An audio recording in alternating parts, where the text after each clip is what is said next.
Well, welcome to this edition of Authentic Leadership Podcast. And today I am so excited. From the other side of the world, I am interviewing Annette Simmons, who I first read her book called The Story Factor, probably about 16 or 17 years ago. And it's about to go in its third edition. So welcome, Annette. Thanks, Gabriel. We were discussing before we first met face to face about 6 years ago when you were in Australia, and we caught up for a breakfast in Melbourne, and we were discussing all things amongst storytelling, how to cook a perfectly poached egg. Well, I'm sure my story does not include my mother having done that for me. I've had to learn from other sources, and still not too expert at it. Now, Story Factor, I often tell people this is one of, besides Story Factor and Stephen Denning's book and Laurie Silverman's, these are the first three books that really got me excited about the power of storytelling and sharing stories in business. So this was written in 2001. So I'm figuring you got involved in story way before that to have written and published. Yeah. 1998 was really the first time I taught a course on storytelling. Yeah, so tell us how you got into storytelling. And I guess, my background was leadership training, and we used to run self-awareness workshops. And so leadership training has undergone a whole lot of changes. But back in the day, it was the transformational work, and now it's kind of coming back in, which is if you're going to become a better leader, you need to become more familiar with who you are, and to your point, be more authentic. And basically, the way I look at it is, if people aren't good, if somebody's not a good leader, it's because they're letting some of their personality characteristics get a little out of hand. And you never know which ones are the ones that get out of hand. You know, it could be that somebody's too timid and they're not stepping forward enough, or it could be that they're hyper aggressive and they're blowing everybody's hair back. But when we were teaching self-awareness workshops, what we did is we had people share their stories. That was a part of how they were processing, so what's going on for you? What keeps happening? And when you start telling the story about what keeps happening, we would actually go back to, and so when was the first time this happened? And I guarantee you can find it happened in grade school, it happened in high school, it happened in college. And so once they begin to look at these stories, what happened is that instead of being inside the story, they were actually having the capacity to look at the story from the outside. And that's where we learn. Well, for me, the term I use is perceptual agility. So learning comes when you can look at your situation in a new point of view, and then all of a sudden you realize, and hear it again, we humans, these problems are really somebody else's fault. Most of the time when I'm going to come in, and talk to, my leadership development person, I'm going to say, if people would just do what I said. And yet it's not until we realize, oh, there is something I could change. And that's where that observer comes, the observer position. And so you get outside your story and all of a sudden you can change your story. And it was a very specific thing. And what I loved about the storytelling is that it did not assume that there was a right or a wrong way to do things. Because with human nature, it's always two sides of the same. And storytelling allows the both and.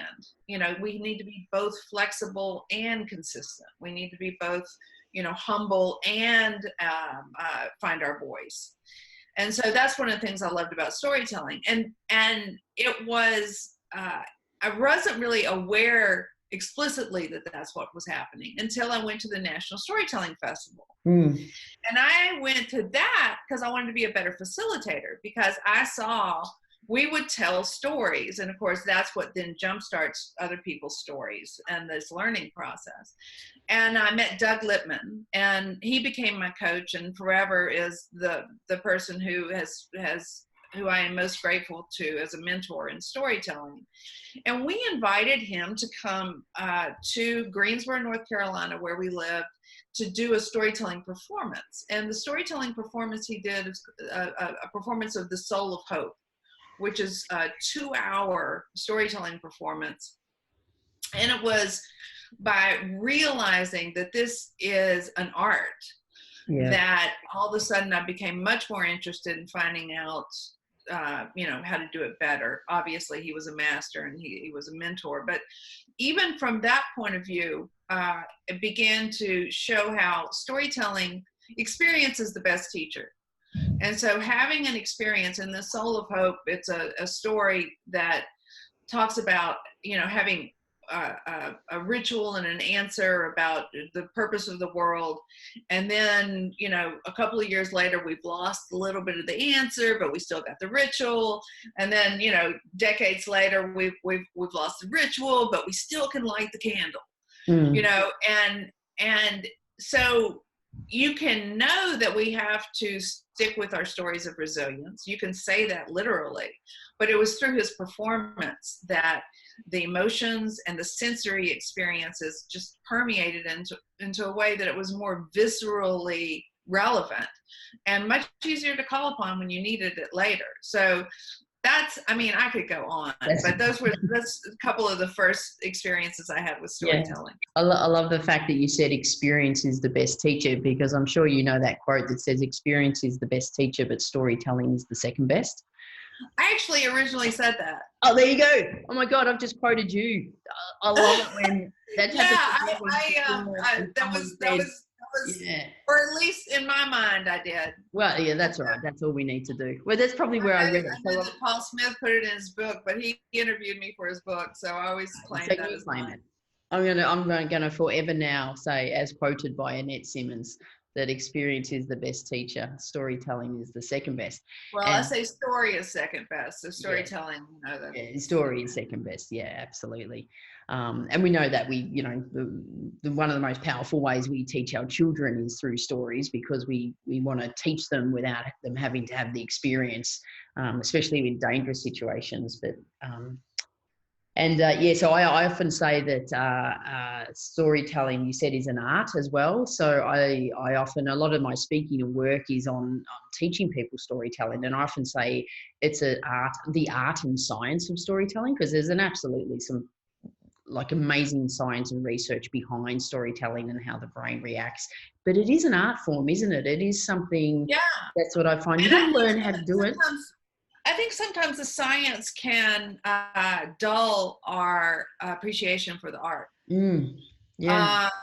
So a lot of the science, like the neuroscience, the whole idea that, you stimulate oxytocin and then you get a dopaminergic surge when you have it's like, that's pretty dry stuff, and if you are constructing your story based on a mad scientist dial of what the dopamine surge is going to be, I don't think you're going to be creating as powerful a story as when you invest in asking people to tell you their true stories and beginning to get a sense for where that emotional intensity is. And when you get a sense for the emotional intensity, it's hard to go back and forth in between this, sort of critical neurotransmitter frame. I tend to think that my definition of story is a significant emotional experience. And so basically, when I teach storytelling, I'm asking them not to find a problem and a solution. I'm not asking them to find the and, but, therefore. Those are accurate. But what I find is that the people who come up with stories, when they remember what's the most powerful emotional experience that I've had, or I've witnessed, or that my mentor told me about, then you're going to have a really powerful story. And frankly, most of us don't need to get to the place of understanding where the oxytocin and the dopamine come into it. No. I agree. You don't like.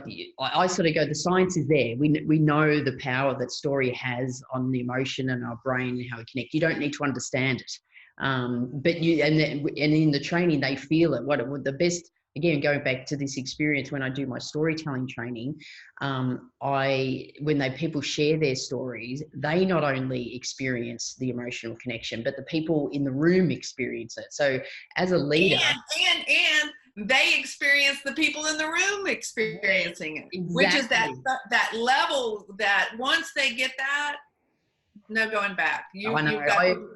I often have CEOs or senior people want to do one-on-one work with me, and I go, can we please just do it with your team? Because I know what the real power is. Everyone in the room goes, wow, that had a real impact on me. I really connected to that. And they experience the power of it. And you don't need any science to convince you after you've experienced the power of that. No. It's a difference between, a lot of storytelling trainers are like, they're going to give you all of these facts and it's accurate. And at the end of it, if you can fill out a multiple choice test about storytelling, I don't think you're going to be a great storyteller. No. But if you can't stop yourself from asking people to tell you, stories and looking for a better way to tell your own stories, that's the goal. Yeah. And then we talk about the art and the science. To me, the art is, getting the basic skill of how to tell a story right, and then deciding, what goes in and what goes out and for which audience, and is that just quite enough, and just let it be. And there's some real, art in that. I think is a great word for it. Yeah. Excellent. So how have, I guess you've been in storytelling for, probably now decades, 25 years. How have you seen it move? Because storytelling is quite popular at the moment. Right. Even getting to the way I hear some people go, it's just a fad. It was like, it's not a fad, but it is absolutely getting popular. How have you seen it? I guess the application and the acceptance of storytelling move in the business world. Well, I think, because I was in leadership training before, I had undergone things that did become a fad. And to a certain extent, storytelling, at least the form of it, has become a fad, because I think that any great truth emerges in a community, and when it's in the beginning is a great truth, and it's hard to wrangle. It evokes a whole lot of passion. I don't know if you remember servant leadership. When people were real focused not on what forcing people to do, but creating some. And what happens over time is that you get a bunch of consultants involved. Yes. And we slice and dice it, and we can turn gold into lead like that. Yeah. And I think that a lot of people have turned storytelling gold into lead. But some of the storytelling gold turned into lead bullets. And the way that weaponized storytelling has been proliferated is of great concern. And I wish more people would talk about how storytelling can be used to demonize.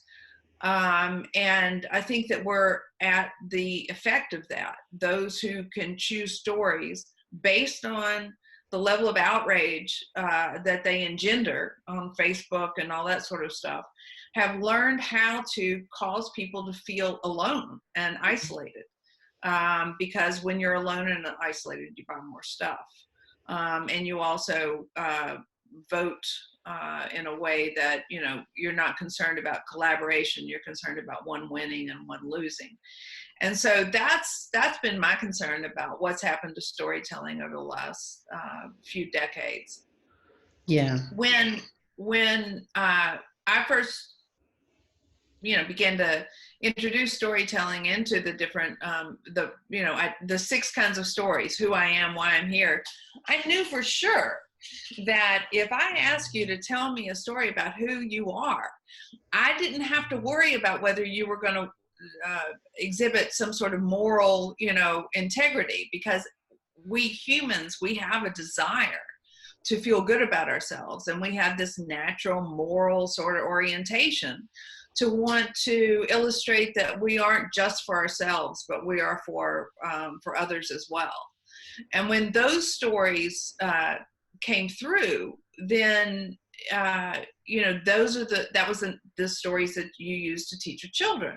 That's where the wild things, that story is like, I don't know, it's like 200 words, maybe less than 300 words, the whole story. And the whole story is about how you can get what you want. You can go out to the wild things and you can get everything you want, and it's really lonely out there. And so these moral stories that were causing us to reframe a small personal sacrifice in terms of long-range goals they're not getting as much airplay when the choices are being made based on return on investment. Stories that return on investment are inevitably returning a short-term investment. Yeah. And moral stories are really about long-term investment. You talked about it can be used. To me, storytelling is a really powerful communication and, I guess, influencing technique. Or techniques sounds like it's not a great word, but it can help people really communicate a message, and it can help people influence other people, which is why it's a great leadership skill and a thing to learn. But like that, it can be used for good and for evil. So you can see it. You probably don't need to go any further than I was going to say the American political landscape. I just want to apologize to all the other countries out there. Well, Australia political landscape's not too far away. Yeah. Well, and let's just look at that, because what happens is you've got people who are controlling narratives. Yes, exactly. And anybody who's trying to control a narrative is essentially silencing other stories. That's what it is by definition. And so when I went into storytelling, it was because I understood that when we have multiple stories, then we're making better decisions. Yeah. And now I see a lot of people looking to silence all the other stories in favor of one single story. And then we end up with what we've got. Absolutely. Well, we won't spend much time on that, because that could be a whole other podcast. Right. Well, I loved your definition, like the storytelling should evoke, like it should be about a significant emotional experience, so that you've got to have some emotion in there. Are you noticing what I'm noticing is that storytelling, I think because people are all talking about story and storytelling, that everyone's using the word storytelling, and I look at it and think, I don't think that's a story at all. We see that this in technology with data, data points, and we'll turn data into story. And I just go, but there's no emotional reaction to that. So my definition. Well, not just, just what they're talking about is creating associations. Yeah. And associating a piece of data with a particular truth. And so you're trying to, and you can do that by flashing a picture a whole bunch of times, along with a fact, and people but that's not a story. A story has a beginning, middle, and end. And stories are visceral. I think that the way I look at stories increasingly is that there is a sensory sort of wisdom that we call intuition, and it's not just women who have it, but there is a way of coming to conclusions that is embodied as opposed to being disembodied. And storytelling is how we rehearse the impacts that certain behaviors have on people and on our long-term future. And when we rehearse that and it gets into our senses, we're using a different part of a different kind of wisdom than logic. And I think that we've got, in terms of issues like climate change, the sort of visceral wisdom, the moral imperative to try to bring ourselves to make personal sacrifices that will not pay off in our lifetime. There is no business case for that. you Yeah. know, and the only way that we can promote those sort of behaviors will be through storytelling. Yeah, I like the fact that it's a different wisdom to logic. So it's not dismissing logic, and we still need a bit logic. And logic provides some certain wisdom, but then storytelling provides another certain wisdom. And if we're just relying on one of those, then we're missing out on a whole heap of wisdom. Well, and I'm trying to introduce a conversation about morals in a way where we're not, you know, wagging our fingers at everybody. But for me, the lowest bar definition of moral is the emotional urge to put your own personal goals to the side when they could damage collective well-being. Mm. And so I see these stories as the only way that we can associate this long-term benefit of some serious personal sacrifices that we're going to have to make if we're going to, you know, turn this ship around. And that will not come from, you know, any sort of the data's just not there. Yeah. You know, we'll be dead for generations before any sort of sacrifices that we make right now will pay off. Yeah. And so if we don't speak to that visceral wisdom, that moral wisdom, I'm not sure that we're going to create the sort of behaviors that we're looking to create. Yeah, it's one of the things you talk about morals. A lot of the work I do in companies is around values, and to me, it's you can't communicate values like you can't communicate morals by logic. Yeah. You have to communicate it through stories, Yeah. and it's working with the leaders to share their personal stories about what this company value means to them personally, and it is so much more. And it's going to always include some kind of sacrifice. Yeah. Integrity. My question is, if integrity hasn't cost you money or time lately, are you sure you still have it? Because that's the definition of integrity. I mean, otherwise you're just covering your ass. Yes. And so when we talk about values, specifically integrity, we're asking leaders to say, what is it that you know, how it's cost you something at some point, and that's where you find the emotion. Because if you can find a story where it would have been easier to do anything but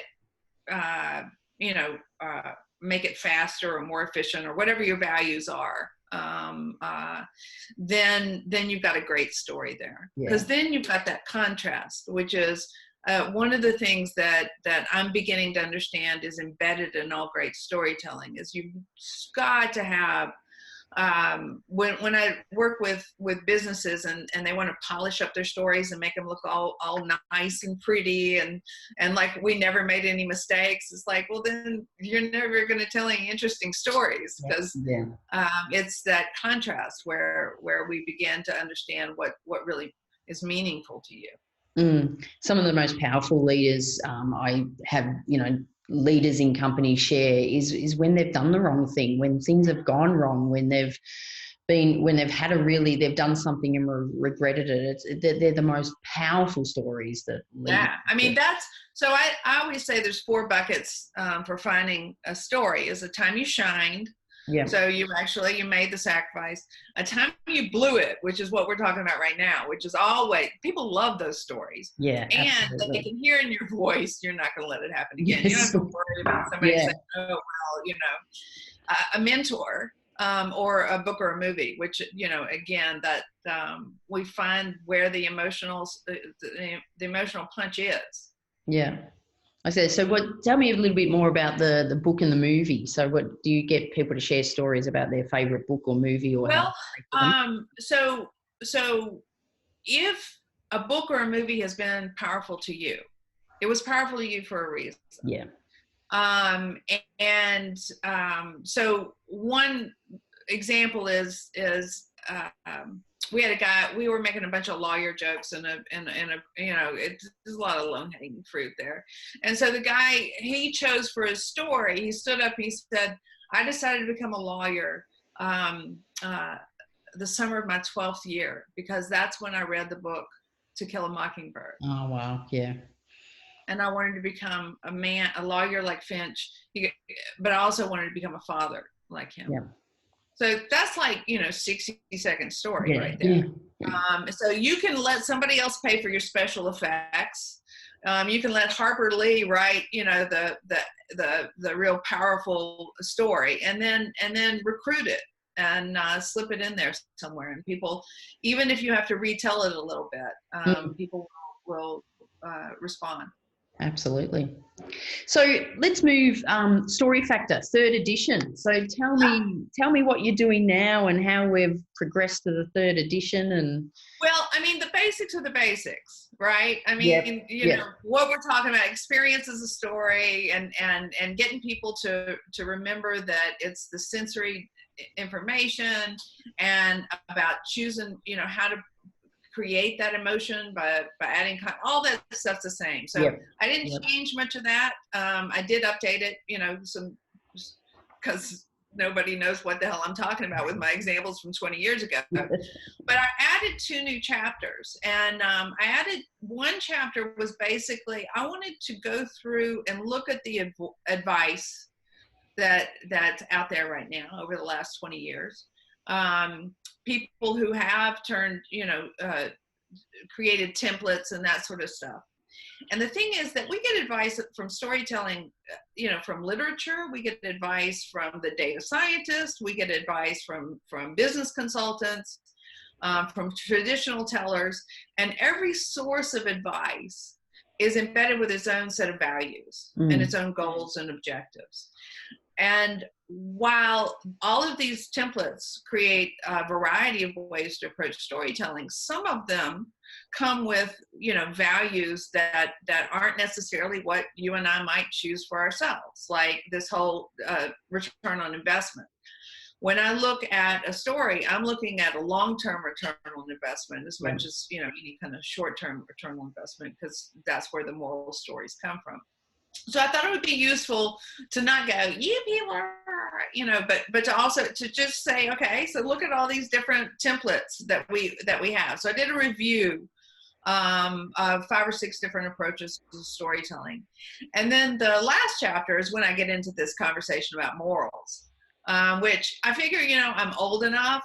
I'm just gonna go there, man. I'm just gonna talk about, I'm a big fan of Greta Thunberg. I want to be on her team, and storytelling is the way to get there. And so it felt useful to reacquaint all these people who are interested in storytelling with the fact that evolution invented storytelling. Yeah. Evolution invented storytelling so that we could learn to associate small personal sacrifices with long-term gains. Because if you don't have a story, you don't have enough time for it to pay off.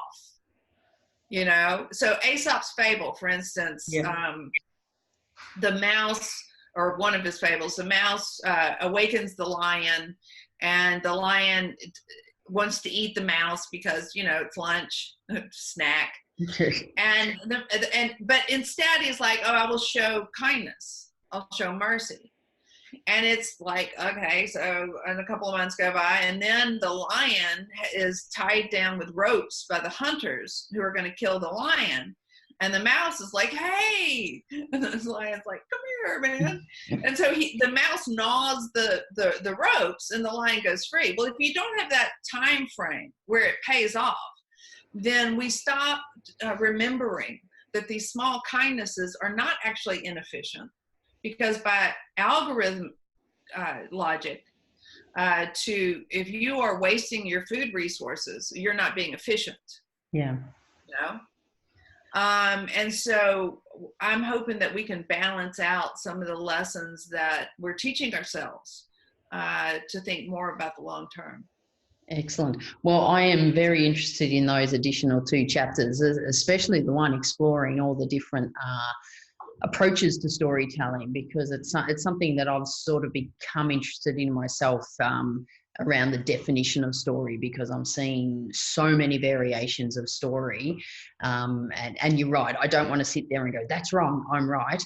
Right.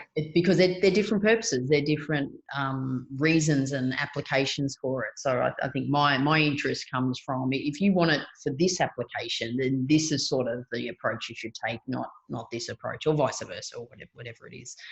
So when's it due out, Annette? Tomorrow, October 8th. Yeah. Tomorrow. Well, that's the top day. well, just backtracking, we're recording this on the 7th of October. So by the time this goes live, will probably be a few weeks. So it's already out. It's already out. Gosh, it's been a great couple of weeks. Yeah, yeah, bestseller already. He's hit #1 on the New York. Can we just like forward think this? Yeah. Yeah, so that must be terribly exciting for you. And I assume people can just order it on all the normal channels. Yeah. On Amazon, when you go to it, you end up getting the second edition. They must still have some copies of that, but you'll see that there's a newer edition available. So if you want those 2 new chapters, then you need to order. You've got to wait. You've got to, yeah. If you want, so yeah, that's a good point. If you want the 2 new chapters, make sure you're ordering the 3rd edition. Right. And if I had a copy of it right here, which I should, I would show you, and it's got little balloons on it. So it's a completely different cover. Okay, so look for the balloons. Hey, it's been lovely talking to you. I love to end all my interviews with a few random questions. Yeah. So I'll throw them at you. We've already talked about eggs at the start, and you've admitted you're still learning that. But what is your go-to signature dish that you cook, that you love cooking? Oh my gosh, I did it just the other night. I do tuna, fresh tuna, seared with sesame seed crust, still raw inside, wasabi mayonnaise, served over greens and an Asian dressing. Wow, that is so good. That is like sounding good. We might have to get a link somewhere to that recipe. Well, I saw it at a restaurant. It's like, oh, I can do this. I do that all the time. I go to restaurants and you sit there and go, I can make this at home. Not realizing there's sometimes 50 ingredients involved in that one little bit of sauce they're putting on the end. Another random question. Who is your favorite 80s artist or song? Well, now I was living in Australia in the 80s. Yeah. And I was a big Johnny Farnham fan. Oh, wow. There you go. So, what was that song? You're the Voice? That's it. Yes, I love that song. Yeah, You're the Voice is, that was his big, massive comeback song, because he was quite big in the 70s, and that was his. I wasn't there then. I wasn't there then.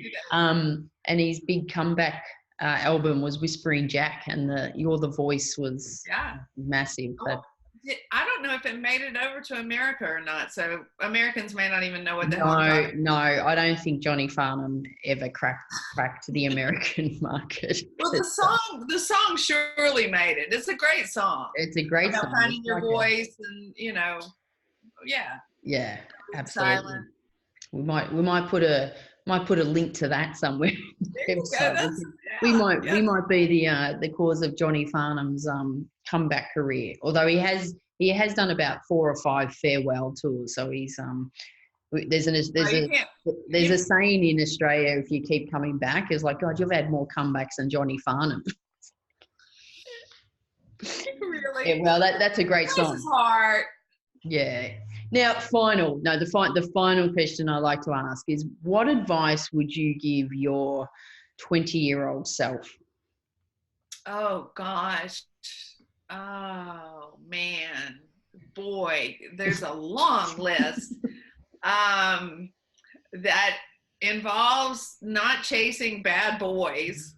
But I don't know. That all turned out pretty fun anyway. Yeah. So I think I would say, my dad had really thought about what he thought I should do for a living, and he had just earnestly, suggesting that being a lawyer was a really good idea, and perhaps I should be an entrepreneur, and perhaps so he had all of these ideas, and my advice to myself would be like, that's not the only options you have. It took me a while to figure that out, but on the other hand, I'm really grateful that he cared enough. So he taught me self-discipline. I just didn't use it to become a lawyer in the end. But you used it to become a best-selling author and guru on all things storytelling. It is one of the advice I give. I've got 2 daughters, 16 and 19, and it's just, I just say, just do what you like doing, and your career will take care of itself. Don't just, if you're doing what you love, that's, battle won or there already. Yeah. It certainly proved true for me. Yeah, but you could give the advice about the boys too. I had to, I was asked to write a letter. You've got 2 girls, and I know. Go ahead, keep going. Yeah, I was asked to write a letter to my 20-year-old self, so me as a 20-year-old. And one of the things I wrote was, don't date boys called Andrew. You're going to have They were all rugby players. They were all rugby players, Andrews. Oh, right. Oh, no, we didn't have rugby. Yeah. Oh.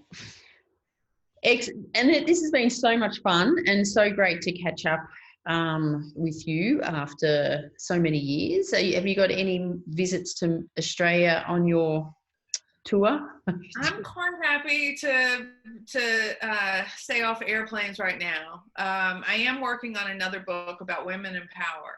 Oh, wow. Okay. And I'm gathering stories, true stories that women tell me about the last time they were powerful. And what I'm finding is that when women tell stories, true stories about being powerful, they're very different than the stories men tell. Yeah. Okay. Wow. And so I'm mining into that to just reflect back for women, a lot of the positions that are supposedly giving us power can cause us to feel powerless. Yep. To do the things we think that are important. Okay. And so women's version of power is just as valid, but a little different. More in that sensory sort of moral realm. Yeah. Well, there's a lot of research saying that women make better transformational leaders, and so maybe that is their different style of leadership, which is maybe it's what's needed now. We could use some new leadership. We could. When's that due out, or are you still well? I don't know. Yeah. I have a few of those books started, but it's plugging away. I've been working on it for 15 years. Yeah, exactly. I call it the decade book. It'll be out in 1 decade, maybe not this one. Like I said, it has been fabulous talking to you. Thank you from me. Thank you from being one of the pioneers around story and the power of story, because like I said, it's carrying the torch. Yeah. It absolutely got me excited. Best of luck introducing storytelling to all those people that I know that you'll be reaching. The big clients we can't talk about. Yeah, exactly. All right. Thank you, Annette, and I hope you enjoyed this podcast. Had a blast. Thanks.